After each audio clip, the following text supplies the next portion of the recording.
How y'all are? I'm glad for you to see me. I guarantee it's me, Sliver Smith, and I'm back with another wrestler review. Tonight is the AEW Dynamite for October 25th, 2020.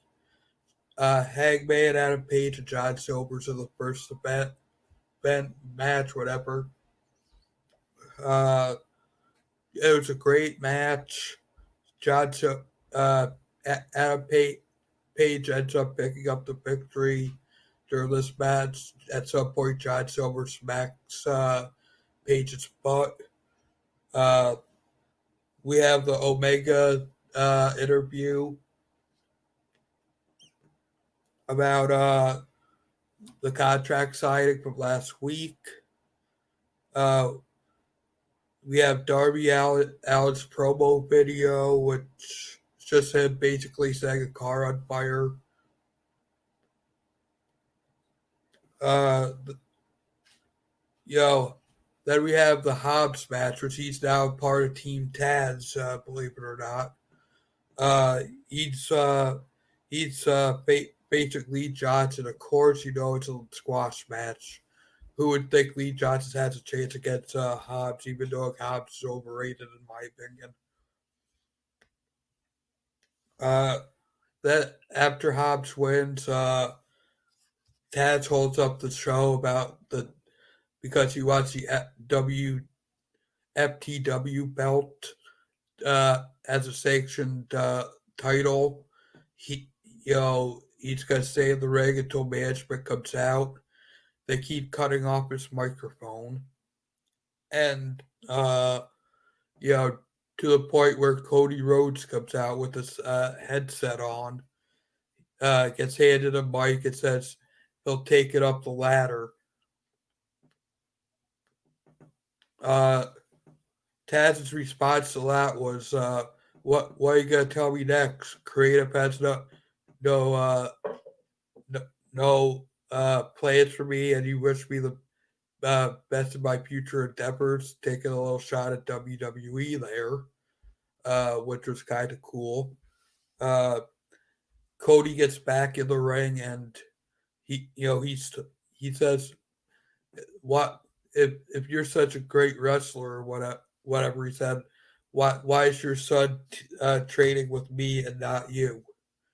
Which just pisses Taz and Team Taz off. Which puts Taz puts Cody Rhodes in the Taz mission. Um, Next up is Eddie Kingston promo about Phoenix and his brother ditching him and all that other crap. Uh, you know, Mox comes in and he basically accuses uh, uh, Kingston of attacking him, and Kingston says, "You know who it is."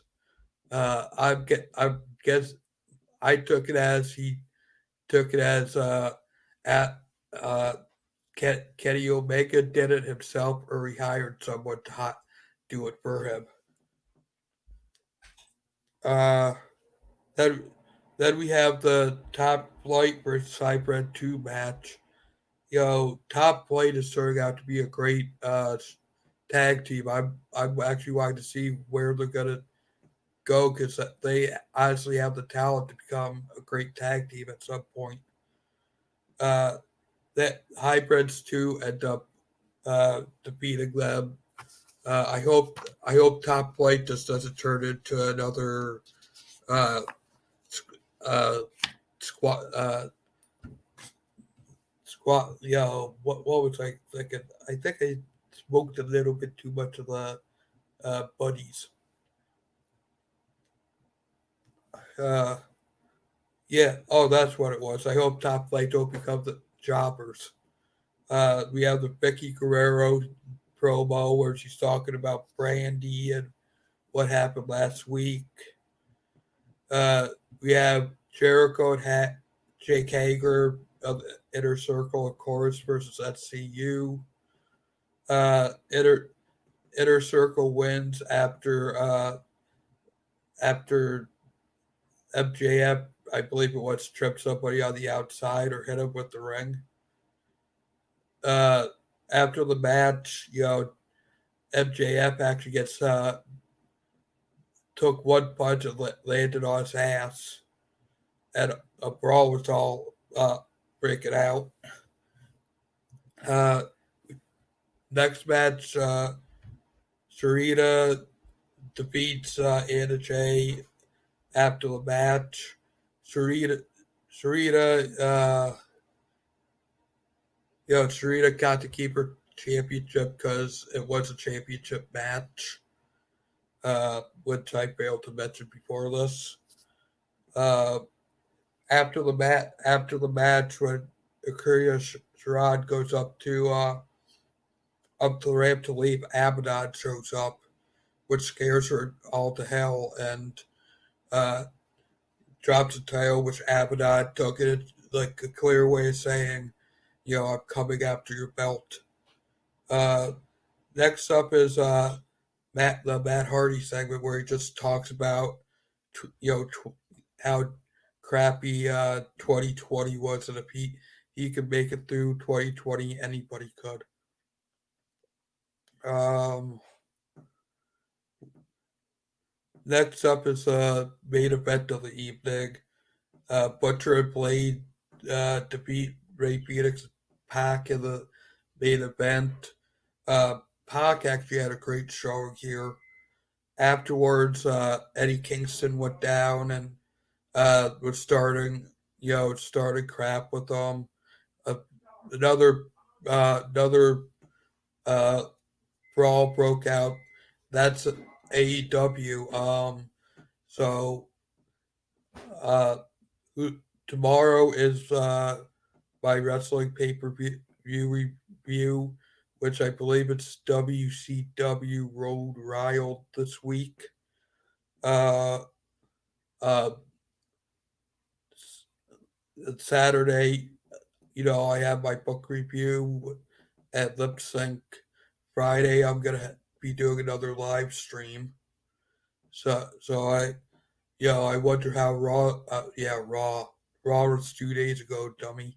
I wonder how SmackDown's gonna be doing because Raw sucked this past Monday. I believe it did. I believe it only did like a 0.52 or something like that in the ratings. I'm not too sure, but it's like one of the lowest ratings after a pay per view. I read someplace online. Um, so do you, I wonder how long Randy Orton's going to be holding on to his title. Uh, Not Randy Orton. Drew McIntyre took that. What am I thinking? I forget. Raw was that boring. I forgot what happened on it. So I guess I'm gonna end the stream right about now. So until next time, please make sure you spread peace and love. I love you.